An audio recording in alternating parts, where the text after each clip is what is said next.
চট্টগ্রামে শিশুকে ধর্ষণ ও হত্যার পর বস্তাবন্দি মরদেহ নালায় ফেলে দেওয়া সেই চাঞ্চল্যকর ঘটনায় 2 বছর 4 মাস পরও ডিএনএ রিপোর্ট মেলেনি এবং তদন্ত থমকে আছে।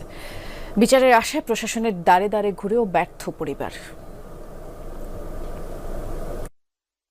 2022 সালে 24 অক্টোবর বর্ষা নামে 7 বছর বয়সী শিশুটির মর্মান্তিক ঘটনা কাঁদিয়েছিল সবাইকে।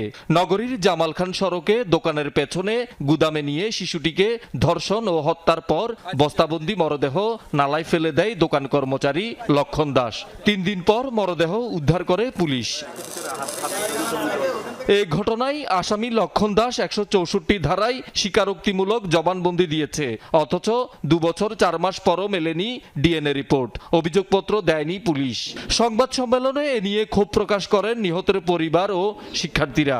বর্ষার পরিবার বিচারের আশায় দিন গুনছে, অথচ চার্জশিট না দেওয়ায় এখনো শিশু বর্ষার ধর্ষণ ও হত্যার বিচার শুরু হলো না। ধর্ষণ মামলায় বিচার প্রক্রিয়ায় এই করুণ দশা হলে, এত দায়িত্বহীনতা, দীর্ঘসূত্রিতা হলে বেশিরভাগ ক্ষতিগ্রস্ত পরিবার মামলা চালাতে আগ্রহ হারিয়ে ফেলবে।